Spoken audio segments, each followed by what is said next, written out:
Reports now நேயர்களுக்கு வணக்கம். இன்று நம்முடைய பாஜகவின் கொள்கை பரப்பு செயலர் திரு ஜெயராமன் சார் இணைஞ்சிருக்கார். வணக்கம் சார். பாஜகனுடைய தமிழக மாநில தலைவர் திரு நயினார் நாகேந்திரன் முதல்வர் குறித்தும் அவங்களுடைய தாயார் குறித்தும் அவதூறாக பேசியிருக்கிறதா ஒரு சர்ச்சை இப்போ கிளம்பி இருக்கு சார். இதை பல்வேறு தரப்பினரும் இதுக்கு கண்டனம் தெரிவிச்சிருக்காங்க. எப்படி பாக்குறீங்க அவரோட பேச்சு? அவர் விஜய் பேர் சொல்லி ஏதாவது சொல்லியிருக்காரா? இல்லை, அந்த முழு வார்த்தையை திரும்பி சொல்லுங்களேன். அப்பாவை காணோம், சரி, அப்போ உங்க அம்மாயிடம் கேளுங்க அப்போ தெரியும் அப்படின்னு சொல்லியிருக்காரு. கரெக்டு. இதில் விஜய்னோ உதயநிதி ஸ்டாலினோ எங்கேயாவது இவங்களெல்லாம் பற்றி அதில் எங்கேயாவது ஒரு இடத்துல ரெஃபரன்ஸ் வருதா? இல்லை. இது காலாகாலமாக நடக்கிற ஒரு விஷயம். எதை பேசணும், எது உண்மையான விஷயம், எது மறைமாற்றப்படுகிறது, எந்த விஷயம் தமிழக அரசியலில் சீரழித்து கொண்டிருக்கிறது அப்படிங்கிறதெல்லாம் விட்டுட்டு நீங்கள் சட்டுன்னு ஒரு விஷயம் கிடைச்சோன்னா, பத்தியா நயினார் கேவலப்படுத்திட்டார், நயினார் பெண்களை கேவலப்படுத்தி விட்டார் அப்படின்னு நான் மட்டும் நயினார் பொசிஷனில் இருந்தேன். நான் என்னடா சொன்னேன், யாரை பற்றிடா சொன்னேன், எவங்கள பற்றிடா சொன்னேன், சொல்லு, விவாதிப்போவா. இன்றைக்கி ஆத்தனவாயெல்லாம் நவத்வாரத்தையும் அடைச்சிக்கிட்டு இன்றைக்கி இந்த மரிய வில்சனுக்கு எங்கே வாடகைக்கு விட்டுருக்கானுங்கிறத ஏன் கேள்வி. ஏன்னா எனக்கு கிறிஸ்துவம் போதித்தது இப்படின்னு நீ சொல்லிட்டு, தமிழை விட எனக்கு கிறிஸ்துவம் போதித்ததுன்னா தமிழைக்கு ரொம்ப பிற்காலத்தில் வந்த ஆங்கிலமாக இருக்கட்டும் கிறிஸ்துவமாக இருக்கட்டும், நான் இன்னொன்று சொல்கிறேன், நீங்கள் இதெல்லாம் கட் பண்ணாமல் போடுங்க. சிலுவை போரை பற்றி என்னால் இன்றைக்கி முழுக்க சிலுவை போர் எப்படிலாம் கொடூரமாக நடந்ததுங்கிறத காமிக்க முடியும். ஆப்பிரிக்க நாட்டில் கண்டத்தில் இருக்கக்கூடிய பழங்குடிகள் மத்தியில் போய் நாடு அவங்கள்ட்ட இருந்தது, அவங்களுடைய வார்த்தையில், ஆப்பிரிக்கன் மக்களுடைய வார்த்தையில் நாடு எங்களிடம் இருந்தது, பைபிள் அவங்க வெள்ளைக்காரன் கையில் இருந்தது, அவங்க எங்கள் ஊருக்கு சேவை செய்கிறேன்னு வந்தாங்க, பைபிளை எங்கள்கிட்ட கொடுத்தாங்க, பைபிள் எங்கள் கையில் வந்தது, நாடு அவங்கள்ட்ட போயிடுச்சு. கிறிஸ்துவ மயமாக்கினதை ஆப்பிரிக்க கண்டத்தில் இருந்து எழுந்த ஒரு அழுகுரல் கூக்குரல். சிலுவை போரை செய்தது தான் கிறிஸ்துவமா? தினசரி மதமாற்றம் செய்து தெருவில் நின்று கூவி கூவி அழைப்பது தான் கிறிஸ்துவமா அப்படின்னு நான் இது வரைக்கும் கேட்கவும் மாட்டேன். இப்படிலாம் ஒரு வேலை யாராவது குதர்க்கமா கேட்கறான்னு வச்சுங்க. மரிய வில்சன் பேசின தவறுதான். அதுக்கு இல்ல ஏன் அதை மட்டும் தவறுதான் கடந்து போறீங்க? பேசுங்க. இல்ல ஒத்துக்கவே முடியாதுங்க. பாருங்க, தவறுதான். இல்ல தவறுதான் ஏன் ஒத்த வார்த்தையில கடந்து போறீங்கன்றேன். ஏன் ஒத்த வார்த்தையில கடந்து போறீங்க? என்ன ரியாக்ட் பண்ணாரு யாராவது? நான் என்ன கேட்கிறேன், தமிழக சட்டமன்றத்துல மரிய வில்சன் இல்லாம அவர் பாஸ்டர், சர்ச் பாஸ்டர் மாதிரி ஒருத்தர் மேலே உட்காந்துட்டு டெய்லி பைபிள் இது பண்ணுறாரு. அதோடு இல்லாமல் நல்ல வேளை நீங்களே எனக்கு எடுத்து கொடுக்குறீங்க. ஸ்டெல்லா மேரிஸ் காலேஜ் சார்பாக ஒரு ஊர்வலம் நடத்துகிறாங்க. என்ன ஊர்வலம்? நீங்கள் அபார்ஷனுக்கு எதிரான ஊர்வலம்ங்கிறாங்க. அபார்ஷன் கிறிஸ்துவத்தில் தடுக்கப்பட்டது, அதனால் அபார்ஷன் கொலையை சித்தரிக்கின்றதுன்னு சொல்லி அவங்க போகிறாங்க. அப்போ சில பேர் இல்லை, நாட்டில் அவங்கவுங்க விரும்பினபடி என் தட்டு என் உணவு.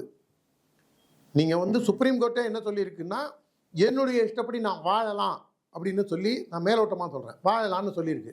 அப்போ அதில் வரக்கூடிய பாதிப்புகளை அந்த பெண்கள் தான் அனுபவிக்கணுமா? நீ பாட்டுக்கு ஒரு நாள் இருந்துட்டு அவ கூட இருந்துட்டு போயிடுவ. அப்போ ஆயுசு காலத்துக்கும் நீங்கள் அந்த பெண்களை சமுதாயத்தில் கேவலப்படுத்துறதுக்குன்னு நீங்கள் என்ன சொல்ல வரீங்க? இன்றைக்கி சபாநாயகராக இருக்கிறவர் தமிழகத்தில் அபார்ஷனை தடை செய்ய போகிறோம் அப்படின்னு சொல்ல வராரா? அது ஒரு கருத்து உருவாக்கமா? அது ஒரு மத சுதந்திரமா? அவர் சபாநாயகரா பாதிரியாரா? ஏன் இதை கேட்க மாட்டீங்க? நீங்கள் சபாநாயகரை விட்டுருங்க, மரிய வில்சனை விட்டுருங்க. அவர் என்ன அரசு? என்ன அரசு? வா ரைட், நான் காதில் வேற விழுந்தது. அந்த அவராக இருக்கட்டும். ஏன்னா இவங்கெல்லாம் கிறிஸ்துவர்கள். ஏன்னா இவங்கெல்லாம் இந்த ஒரு 10 பேரை விட்டுருங்க, மீதி 220 எம்எல்ஏ இருக்காங்கல்ல, இவனுங்கெல்லாம் காதில் என்ன வச்சிருந்தானுங்க, வாயில் என்ன வச்சிருந்தானுங்க? தாயை பழித்தாலும் விடேன், என் தமிழை பழித்தால் விடமாட்டேன்னு தமிழை சொல்லி வயிறு வளத்தை கட்டி, தமிழை சொல்லி எத்தனையோ உயிரை கொளுத்தி உயிரை எடுத்த கட்டி, தாலி அறுத்த கட்டி திராவிட முன்னேற்ற கழகம். அவங்களாம் என்னங்க கிழிக்காங்க? எவனாவது ஒத்த மாயை திறந்து இல்லைங்க அவங்களெல்லாம் கண்டிச்சிட்டாங்கன்னு நீங்கள் ஒத்த வார்த்தையில் சொல்கிறீங்கல்ல. எவன் கண்டிச்சான்? திமுகவில் இருந்து பாரதிய ஜனதா கட்சி மட்டும்தான் நயினார் நாகேந்திரன் கண்டிச்சாரு.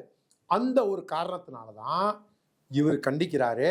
இந்த விஷயம் பூதாகரமாக ஆகக்கூடாது, இப்போ சபாநாயகர் பாதிரியாரா சபாநாயகரான்னு கேள்வி வந்துடக்கூடாது, அதே போன்று மரிய வில்சனுக்கும் பிரச்சனை வந்துடக்கூடாது அப்படின்னு மிஷினரி செய்யக்கூடிய சூழ்ச்சியாகத்தான் இன்றைக்கு நயினாரை நயினார் விஷயத்தில் அவர் ஒரு சர்ச்சைக்குரிய நபராக முன்னிறுத்துகின்றவர்களை நான் பார்க்கிறேன். ஏற்கனவே இந்த மாதிரி ஒரு முறை பேசி அவருக்கு மன்னிப்பு என்ன பேசினாரு குறித்து பேசியிருந்தாரு. நானார் தான் மன்னிப்பு கேட்டிருக்க மாட்டேங்க, அவர் பெருந்தன்மையாளருங்க, அதனால அவர் மன்னிப்பு கேட்டாருங்க. நான் கண்டிப்பா மன்னிப்பு. மாநில தலைவர் ஒரு பொது வெளியில ஒரு நடிகை குறித்து பேசுறது எப்படி நீங்க சரின்னு சொல்றீங்க? ஏங்க நீங்க அப்ப எதுக்குங்க பொது வெளியில நீங்க கூட்டு வரீங்க? நான் என்ன சொல்றேங்க, நான் அந்த விஷயத்துக்குள்ள போனா நான் கேள்வி நான் உங்களை கேள்வி சொல்லுங்க, திரும்பி சொல்லுங்க. உதயநிதி அவர்கள் இந்த மாதிரி பேசினதுக்காக தான் அவர் கைது பண்ணாங்க. இப்பவும் வந்து டிஜிபி அலுவலகத்துல நயினார் நாகேந்திரன் மீது புகார் கொடுக்கப்பட்டிருக்கு. சரி பண்ணட்டும், காவல்துறை நான் கைது பண்ணுங்கன்ற நானு. நீ முடிஞ்சா உனக்கு திராணி இருந்தா நீ நயினாரை கைது செய்யன்ற நானு. நீ பண்ணுன்றையா?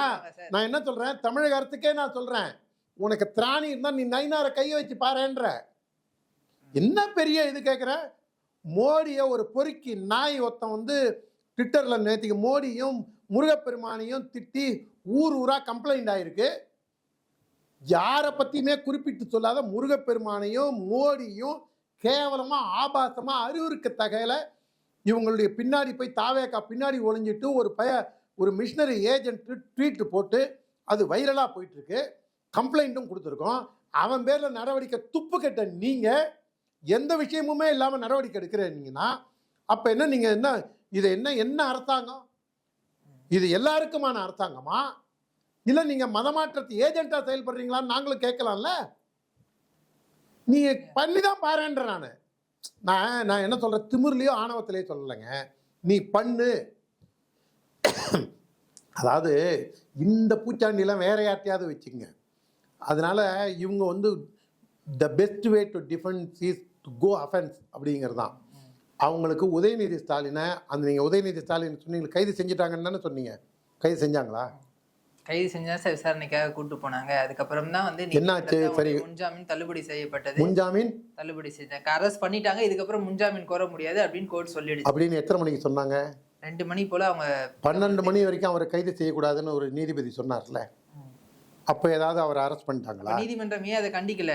இல்லை நான் கேட்கறதுக்கு ஒரு கேள்வியை, அடுத்தது வேற யாராவது திமுக அண்ணா திமுக தாவேக்கால நீங்கள் யாரையாவது பேட்டி எடுத்தீங்கன்னா இந்த கேள்விக்கு இல்லைன்னா முற்போக்கு பிற்போக்கு நக்சல்பாரி அர்பன் நக்சல் எவனையாவது பேட்டி எடுத்தீங்கன்னா, நடுநிலையாளர் மதச்சார்பற்றவர்னு பேட்டி எடுத்தீங்கன்னா, இல்லை திராவிடியால் யாரையாவது பேட்டி எடுத்தீங்கன்னா நான் கேட்குற ஒரு கேள்வியை முன்வைங்க. உதயநிதி ஸ்டாலினை 12 மணி வரைக்கும் அரெஸ்ட் பண்ணக்கூடாதுன்னு சொன்னாங்கன்ட்டு திமுக ஒரு பொருளையை கிளப்பி விட்டுது. உதயநிதி ஸ்டாலினை தஞ்சாவூர் அழைச்சிட்டு போனாங்க. அந்த செக்ஷன் எல்லாமே non bailable offence, police station பெயிலில் விட முடியாது. இல்லாத கேஸுக்கு முன்ஜாமீன்னு சொல்கிறாங்க. இருக்கிற கேஸுக்கு எப்படி இந்த கிரிமினல் அஃபென்ஸுக்கு அந்த ஆள் ஜெயில் உள்ள போயிருக்கணும். எப்படி நீங்கள் போலீஸ் ஸ்டேஷன் பெயிலில் விட்டீங்க? அரசு தரப்புல தான் எங்களுக்கு அவர் கைது பண்ணுன்ற எண்ணம் கிடையாது, நாங்கள் விசாரணை நடத்திட்டு இல்லை. அப்போ நான் என்ன கேட்குறேன், அதான் இப்போ கீரி புள்ள சண்டையாது, கீரி பாம்பு சண்டையா? ஊரை ஏமாத்துறீங்களா? நீ உதயநிதி ஸ்டாலினை நீ அங்கே அழைச்சிட்டு போன, நான் ரிமாண்ட் பண்ணுறேன்னு பண்ணியிருக்க வேண்டியதானே, ஏன் பண்ணல? அப்போ அண்டர்ஸ்டாண்டிங்கா? பி டீமா? திமுகவோட பி டீம் சொல்ல வரீங்க? இல்லை, அவங்களுக்குள்ளேயே வந்து ப்ரொடியூசர் அப்படிங்கிற ஒரு இதுவா? இப்போ வந்து இவங்கெல்லாம் வந்து விஜயை வச்சு படம் எடுத்தவங்க, அவங்களுக்கெல்லாம் பொறுப்பு கொடுத்துருக்காங்க போது கடைசியில் ஒரு இடம் மட்டும் எதிர்கட்சி தலைவர் உதயநிதி ஸ்டாலின் சினிமா ப்ரொடியூசர் விஜயை வச்சு படம் எடுத்தவர். அப்போ அந்த ஒரு லீனியன்ஸ்னால விட்றீங்களா? அப்போ உங்களுக்கு சட்டம் முக்கியம் இல்லையா?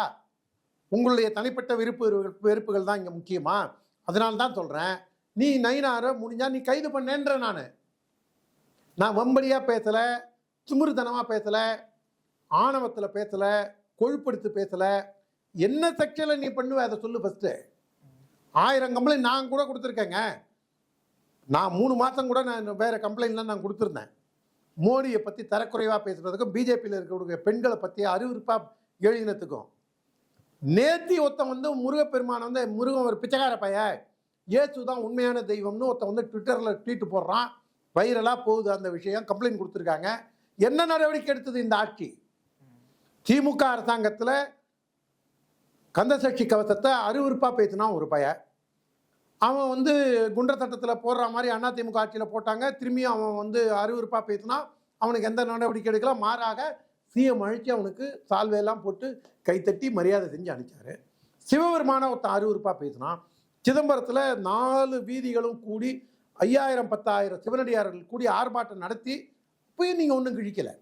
உங்களை பொறுத்த வரைக்கும் இப்போ நானே கொஞ்சம் வா நம்ம விவாதிப்போம் அப்படின்னு சொல்லி நான் இறங்கி பேசுகிறேன்னு வச்சுங்க.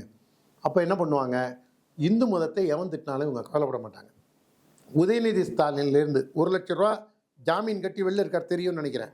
He is an accused at Bangalore court. அவர் இப்போ ஜாமீனில் இருக்கக்கூடிய ஒரு அக்யூஸ்டு உதயநிதி ஸ்டாலின். அப்போ அவர் என்ன சொல்கிறாரு, நானும் ஒரு கிறிஸ்டியன் தான், என் ஒய்ஃப் ஒரு கிறிஸ்டியன்.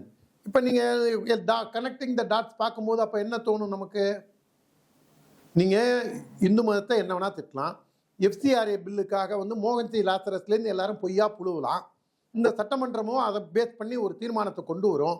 அப்போ அரசியலுக்காக நீங்கள் என்ன வேணா பேசுவேன், எதை வேணா பேசுவேன். எனக்கு விஜய்க்கு இதில் உடன்பாடு இருக்கா இல்லையாங்கிறது எனக்கு இது வரைக்கும் புரியல. எனக்கு விஜய் பேரில் இன்னி வரைக்கும் ஒரு சின்ன நம்பிக்கை இருக்குது.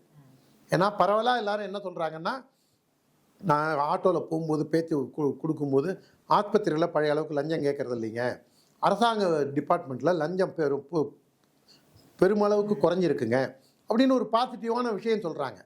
நாம் அதெல்லாம் பார்க்கும்போது விஜய் மேலே ஒரு தனியான ஒரு மரியாதை மக்கள் மத்தியில் ஏற்பட்டு வரும்போது, இப்போ இவங்களெல்லாம் இந்த மிஷினரி சூழ்ச்சிகள்னால இந்த மாதிரிலாம் செய்யும்போது இந்த கெட்ட பேர் எங்கே போய் முடியும்? நான் ஒரு மிக மிக மிக மூத்த அரசியல்வாதி ஒருத்தரை கிட்டத்தட்ட 10 தடவை பாராளுமன்றம் சட்டமன்றத்துக்கு ஜெயிச்சு வந்த ஒருத்தரோட நான் பேசிகிட்டு இருக்கும்போது நான் இதெல்லாம் சொன்னேன், இந்த ஆட்சி எவ்வளோ பாசிட்டிவாக இருக்குது, இவ்வளோ மைனஸாக இருக்குன்னு சொல்லும்போது சொன்னார். அவர் ஒரு வார்த்தை சொன்னார், அதை நினைவு கூற விரும்புகிறேன். 91 இந்த அம்மா ஆட்சிக்கு வந்தாங்க மிகப்பெரிய பலத்தோட. அந்த அம்மா செஞ்ச அலங்கோலம் 96 திமுக ஆட்சிக்கு வந்தது.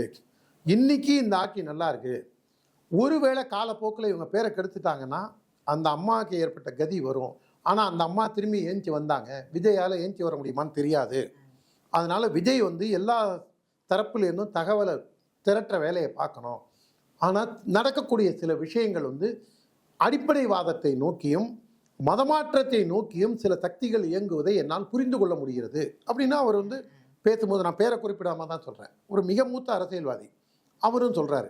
அவர் வேறு கட்சியில் இருக்கார். அந்த அளவுக்கு இவங்களுடைய பிற்போக்குத்தனமும் நீங்கள் யோசிச்சு பாருங்கள். எவனாவது ஒரு போய் கேட்டானா, ஏன்யா இந்த மாதிரி அபார்ஷனை நீ தடை செய்யணும்னு சொல்லி பாதிரியாரோட இது போறிய, அப்போ நீ சபை சொல்கிறத கேட்குறியா இல்லை லா ஆஃப் த லேண்டை நீ ஏற்றுக்கிறியா? அவர் சட்டத்தையே மதிக்கலை. அப்போ அவர் இந்த நாட்டில் சட்டத்திட்டங்களுக்கு உட்பட்டு தானாங்க அபார்ஷன் நடக்குது.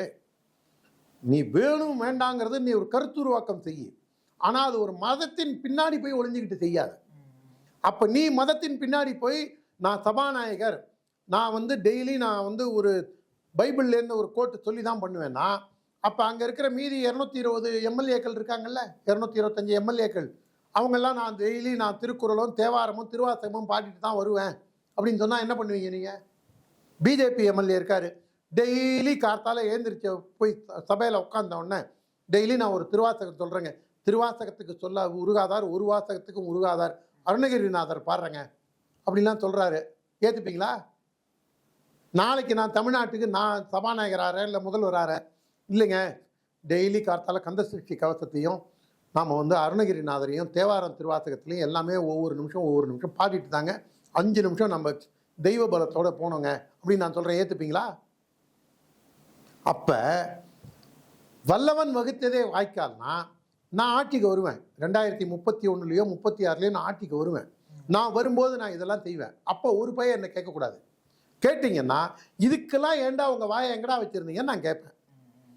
நீங்கள் இன்னைக்கு இதெல்லாம் நீங்கள் கேட்காம நீங்கள் அதெல்லாம் கேட்டிங்கன்னா நீங்கள் ஒன்று அந்த மதத்துக்கான ஏஜெண்ட்டாக இருக்கணும், இல்லை அவங்களுக்கான புரோக்கராக இருக்கணும். நீங்கள் எல்லாருக்கும் சமமாக இல்லையே. ஒருத்தன் தமிழையே ஒரு அமைச்சர் கேவலப்படுத்துகிறான், அதை கண்டித்து அறிக்கை விடுறது, முதல்ல அறிக்கை விட்டது நயினார். அதுக்காக உடனே கேஸ் கொடுத்துட்டான்னா கைது பண்ணுவாங்களான்னா சிறுபிள்ளைத்தனமாக தான் நான் பார்க்குறேன். பொறுத்து பார்க்கலாம் சார், காவல்துறை என்ன நடவடிக்கை எடுக்கிறாங்க அப்படின்ட்டு. தகவலுக்கு ரொம்ப நன்றி சார். நன்றி, வணக்கம்.